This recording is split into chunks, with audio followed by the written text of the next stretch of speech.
Ler uma errata acadêmica é, tipo, continuar sentado na poltrona do cinema depois que o filme acaba e as luzes se acendem. Uhum, quase ninguém faz isso. Pois é, a esmagadora maioria simplesmente levanta e vai embora. Mas é lá, naquelas letrinhas miúdas subindo na tela em silêncio, que a gente descobre as engrenagens ocultas. É onde vemos quem realmente pagou pela produção, sabe? Quem construiu os cenários, quem alimentou a equipe. Exato. É o mapa do dinheiro e do esforço real. É por isso que no nosso mergulho no material original de hoje, que, aliás, é importante avisar logo de início, para quem nos acompanha, trata-se de uma síntese automatizada e estruturada com o apoio de inteligência artificial, em nome da nossa política de transparência. Então, como eu dizia, hoje nós não vamos analisar a descoberta de uma nova vacina ou, sei lá, um novo satélite. Não, o foco é outro. Nós vamos investigar uma correção de rota financeira. E garanto que o que existe por trás desse documento é fascinante. E não é uma correção qualquer, circulando num fórum obscuro da internet. O palco dessa correção é imensamente sério. Estamos falando de um documento formal, um corrigendum, que é um errata, publicado na International Journal of Disaster Risk Reduction. Que, traduzindo para quem nos ouve, seria a Revista Internacional de Redução de Risco de Desastres. Isso. E essa publicação pertence à gigante editora Elsevier e foi lançada no ano de 2026. E olha, só o peso da editora Elsevier já indica que o material passou por um escrutínio gigantesco. Um rigor que nós valorizamos muito por aqui, com certeza. E antes da gente desenrolar essa teia de informações, eu deixo aquele convite essencial para quem sempre está com a gente. Curtam o conteúdo, sigam o canal e compartilhem este áudio. É uma atitude simples, mas ajuda imensamente a difundir a ciência de qualidade e a análise crítica para mais pessoas. Com certeza, ajuda muito. Bom, o artigo original, que sofreu essa correção formal e que a gente vai dissecar agora, tem um título bem denso e, eu diria, ambicioso. Ele se chama Como as tecnologias de inteligência digital remodelam a colaboração em emergências, um modelo baseado em agentes de governança multiatores. O título por si só já exige uma pausa para reflexão, né? Mas os autores e, principalmente, a origem deles oferecem o primeiro grande quebra-cabeça da nossa análise. O texto é assinado por 3 pesquisadores, o Xin-Hu Hua, Wen-Wei Ma e Giron Zhang. E aqui entra um ponto que me fez parar e reler o documento original.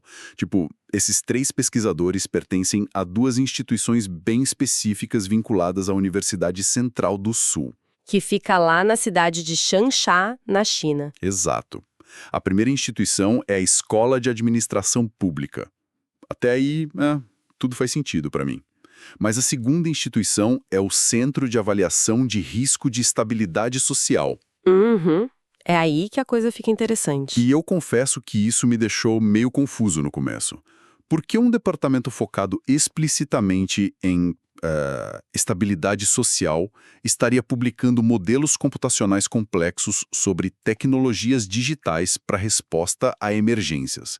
Parecem mundos que não se misturam, sabe? A lente da infraestrutura física. Quando a gente pensa no evento extremo, a imagem imediata é uma ponte caindo, uma estrada bloqueada. Uma enchente levando tudo. Isso, colapso de uma rede elétrica.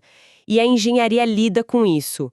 No entanto, a premissa de um departamento de avaliação de risco de estabilidade social é entender que o evento físico é apenas o gatilho inicial. Como assim? É que o verdadeiro desafio, a verdadeira crise mesmo, acontece no tecido social logo em seguida. Ah, entendi.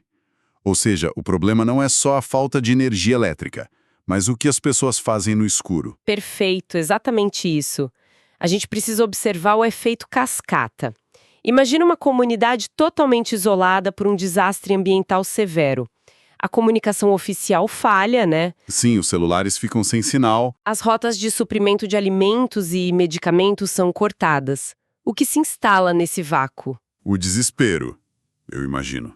O medo, a proliferação de boatos, a busca por recursos que estão escassos e, inevitavelmente, a quebra da ordem pública.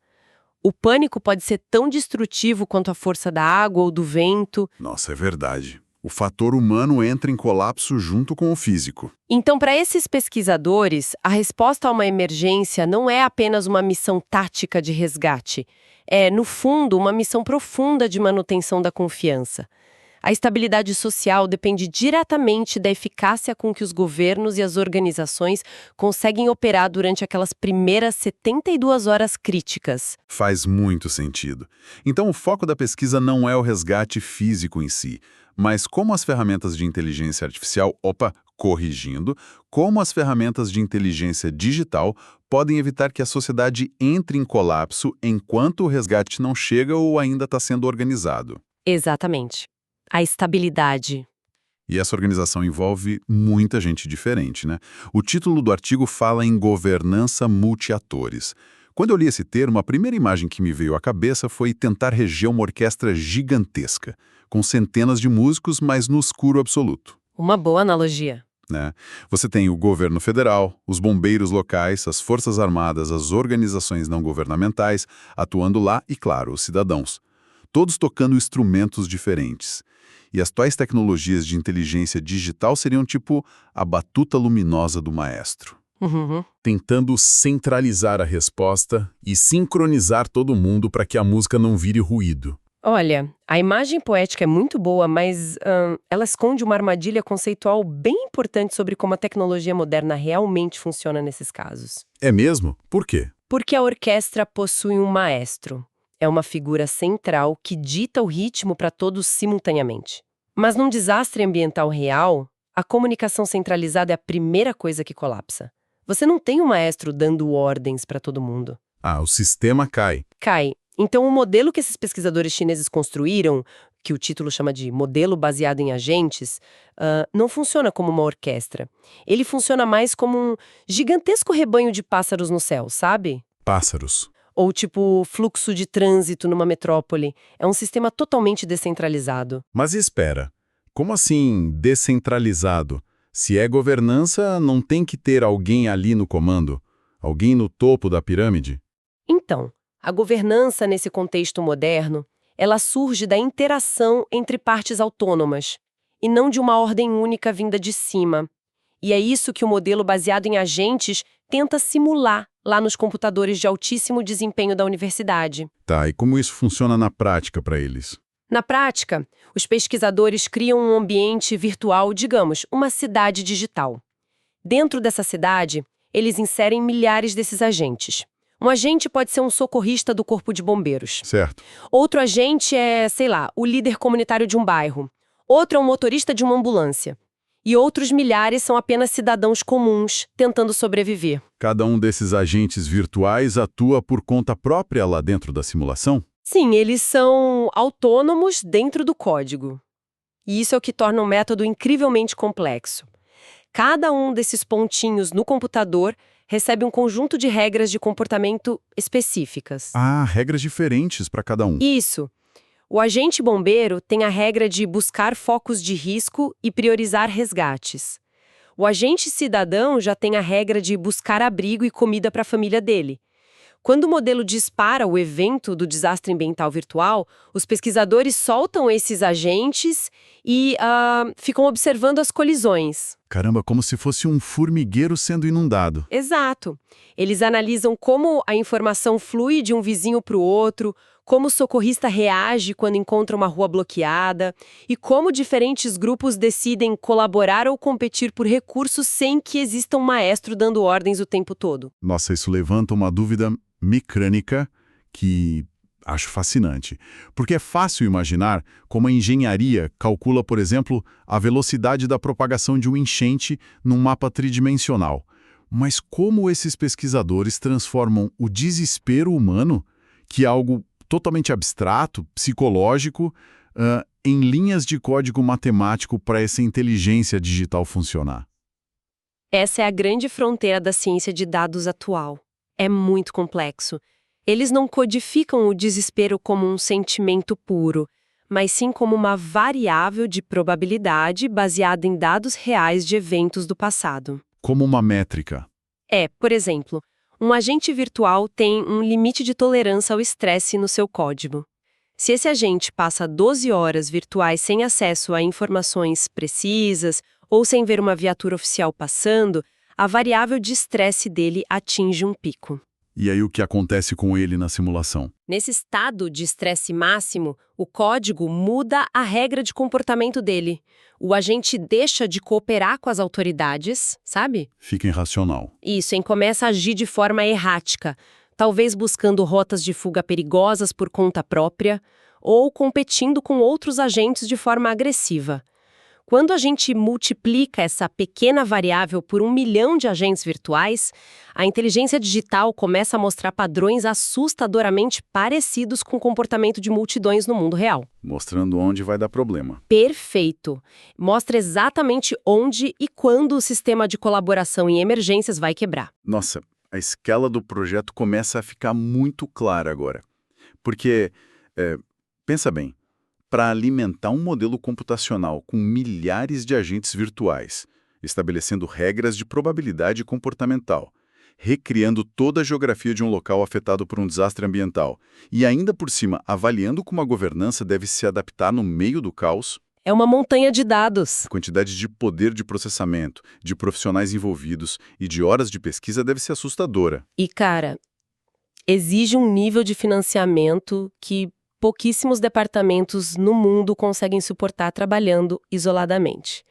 E, bom, é exatamente esse o pivô da nossa análise de hoje. O dinheiro. Sim, porque recursos dessa magnitude precisam de patrocinadores de muito peso. O que nos leva de volta ao cerne deste documento oficial, a famosa errata da editora Elsevier, que a gente mencionou no início. A correção, isso mesmo. Olha só o que diz a declaração central que motivou a movimentação de uma revista científica inteira. O texto do volume 139 diz o seguinte, abro aspas, os autores lamentam que as fontes de financiamento abaixo mencionadas não tenham sido incluídas na versão original do artigo.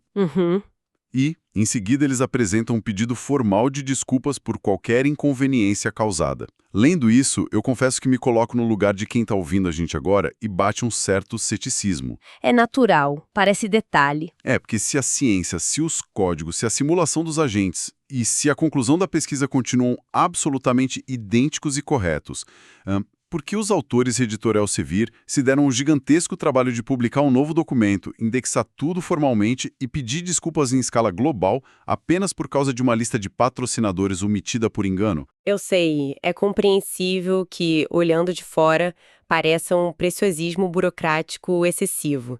Tipo, perda de tempo, né?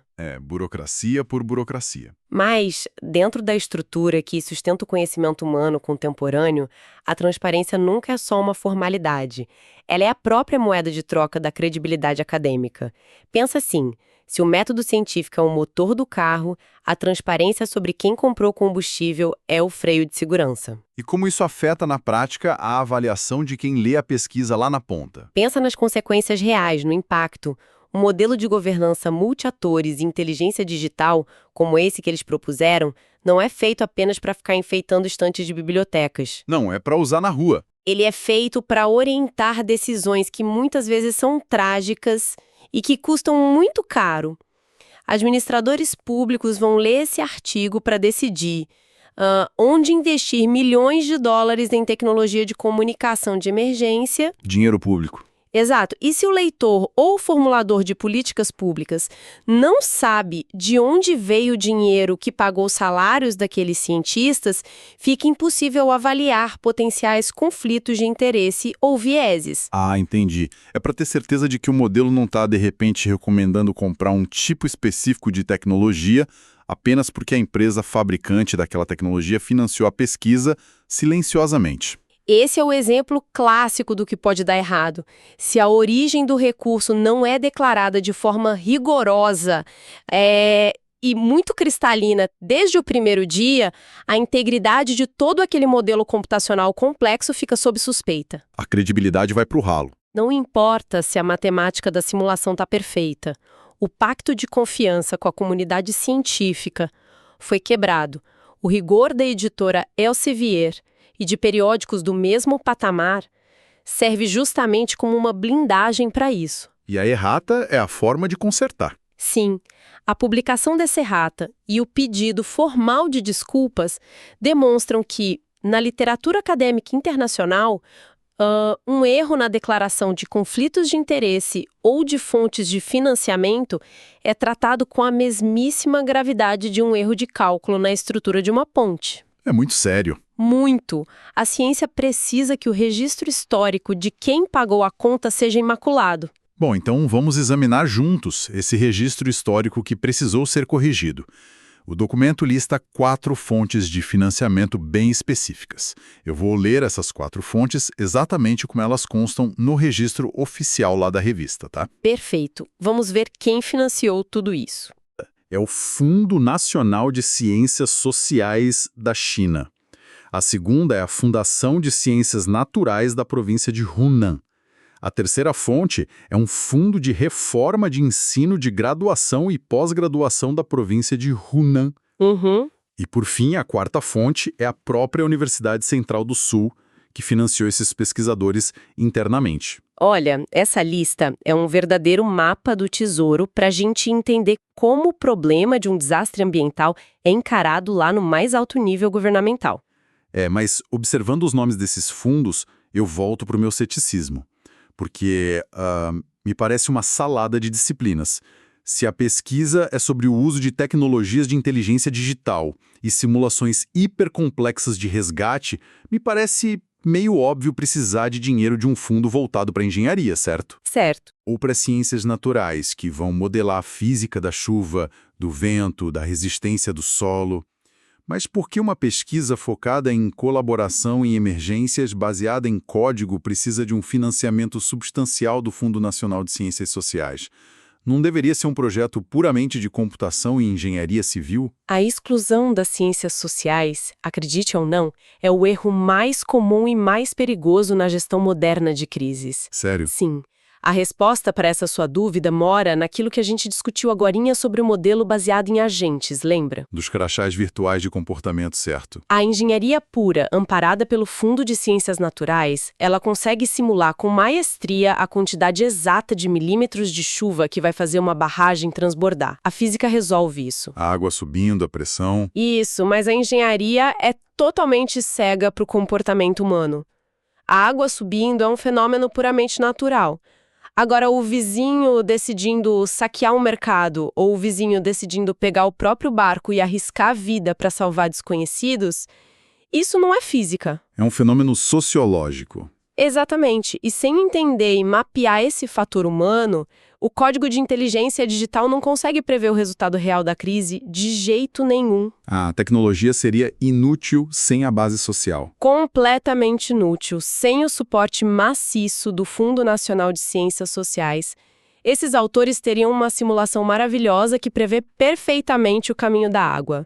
Mas não teriam ferramentas teóricas e metodológicas para programar as regras de decisão emocional dos agentes virtuais. Faz sentido. Precisavam dos dois lados da moeda. A presença das duas agências de financiamento no mesmo artigo demonstra que a comunidade científica de alto nível finalmente parou de tratar um desastre ambiental como um mero problema de força física. E passou a tratar como... Passou a tratar como um problema sistêmico, complexo, onde a psicologia das massas, o comportamento das pessoas, importa tanto quanto a resistência do concreto. Nossa, isso é brilhante.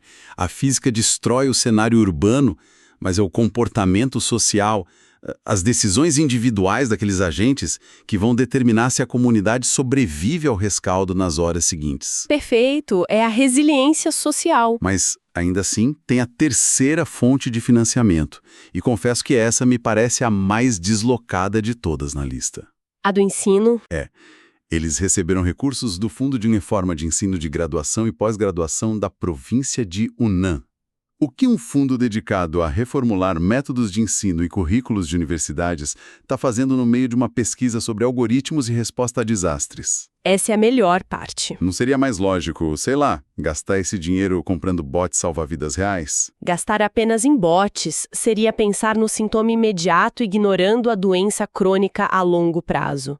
A inclusão de um fundo focado em reforma educacional é, talvez, a parte mais visionária de toda essa teia de financiamento. Por quê? Pensa na aplicação prática. Os pesquisadores da universidade podem criar a tecnologia de inteligência digital mais sofisticada do planeta, capaz de sincronizar respostas e prever gargalos na governança com uma precisão cirúrgica. Certo, o sistema está pronto. Mas o que acontece se, no momento em que a crise se materializa de verdade no mundo real, o administrador público de plantão, o coordenador da defesa civil ou o líder da operação no município não tiverem a menor ideia de como interpretar as variáveis desse modelo computacional? Ah, a ferramenta não serve de absolutamente nada se o operador humano não for treinado para entender os dados. Exato. O modelo viraria peso de papel. Ficaria lá numa prateleira digital sem utilidade. Seria o oposto do objetivo deles. É por isso que o Fundo de Reforma de Ensino está ali bancando uma parte. A pesquisa já foi concebida e financiada desde o dia zero com a obrigação de não ser apenas um artigo acadêmico isolado para ganhar prêmio. Tem que virar prática. Os resultados dessa modelagem de governança multi-atores precisam necessariamente ser transformados em currículo acadêmico nas universidades. Para treinar os alunos. O financiamento educacional garante que as descobertas sobre como usar inteligência digital em emergências virem aulas teóricas, treinamentos práticos e métodos de avaliação para os alunos de graduação e pós-graduação da província. Eles estão financiando a formação de quem vai apertar os botões. Eles estão literalmente financiando o treinamento da próxima geração de gestores de crise. Nossa, isso muda totalmente a perspectiva daquela simples lista de 4 nomes na errata. O que inicialmente para mim parecia só uma omissão administrativa sem graça, uma letrinha miúda nos créditos do filme, revelou, na verdade, um maquinário completo de como um país se estrutura para o futuro. É a visão do todo.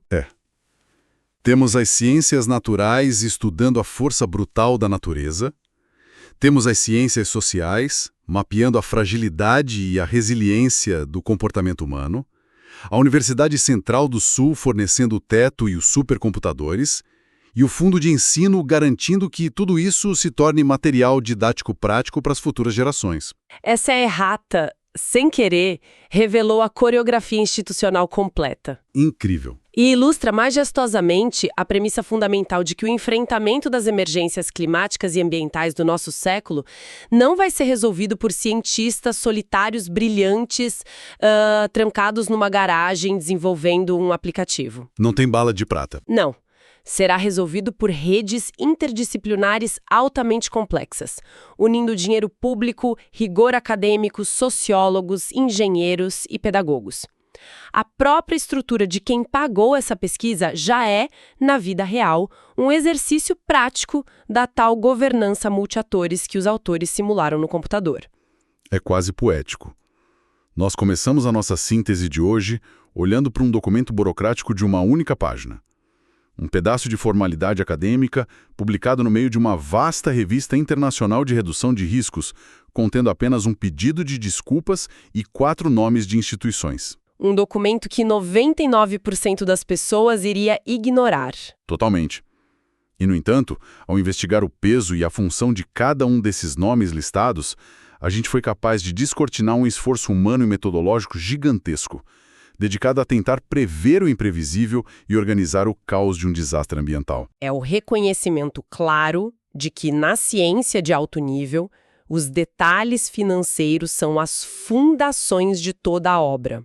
E a transparência permite essa visão, porque se o erro lá do início não tivesse sido corrigido com toda essa formalidade exigida pelo meio editorial, esse retrato abrangente do esforço colaborativo estaria perdido para quem avalia o modelo hoje. É a prova concreta de que os processos de correção e revisão não são meras vaidades de publicações como as da editora Elsevier. Não é para inglês ver. É garantia de integridade. Sim, garantias vitais de que a formulação de políticas públicas do futuro será embasada num histórico limpo e verificável por qualquer um. Fica muito nítido para todo mundo que acompanha essa conversa que a preparação das sociedades para lidar com o ambiente extremo do futuro envolve uma camada de complexidade e abstração que a gente raramente vê no noticiário da TV. É muito além de trator e areia. Muito além. Não se trata apenas de equipamentos físicos. Trata-se de simulações abstratas, algoritmos de inteligência digital que tentam prever a quebra de confiança social na rua, e currículos universitários redesenhados do zero para criar novos líderes. Tudo perfeitamente amarrado e documentado. E isso nos traz a uma reflexão final, né? Sim. Um ponto de interrogação que eu adoraria deixar ecoando na mente do nosso público agora. Qual seria o choque de realidade que a gente pode extrair de todo esse rigor, desse esforço teórico colossal que eles tiveram? Olha, nós passamos quase todo esse tempo aqui maravilhados com a complexidade e a engenhosidade de criar uma simulação em ambiente seguro de laboratório. Vimos que apenas para formular a teoria, para rascunhar um modelo digital sobre como diferentes atores deveriam colaborar, já foi necessária uma verdadeira odisseia. Com certeza. Anos de trabalho. Foi preciso unir orçamentos nacionais de ciências sociais, verbas provinciais de ciências naturais, dinheiro de inovação educacional. Precisaram passar pelo escrutínio implacável de uma editora científica internacional, processar montanhas de dados e, ainda assim, publicar erratas e pedir desculpas formais globais por causa de detalhes administrativos invisíveis ao olho nu. Tudo isso só para fazer os bonequinhos funcionarem na tela. Exatamente. Tudo isso para fazer a simulação rodar no computador. Então a pergunta inevitável é: se o mero ensaio preparatório, a simples teoria, já exige uma coordenação tão colossal, cara e sujeita a pequenas falhas documentais. Nossa, para onde você vai com isso? Quão brutalmente complexo, imprevisível e francamente assustador será o desafio real de implementar tudo isso? Pois é. Como os nossos governos reais e as nossas tecnologias descentralizadas de fato se comportarão no lodo, no escuro e no caos ensurdecedor do próximo grande desastre ambiental que bater à porta das nossas cidades. É o teste final, onde as variáveis não são controláveis. Porque, no mundo real, para o agente que está lá sofrendo, não existe o botão de reiniciar a simulação. Fica essa reflexão crítica para quem nos acompanha. Agradecemos profundamente a companhia de todos em mais esta síntese e até o nosso próximo mergulho no material original.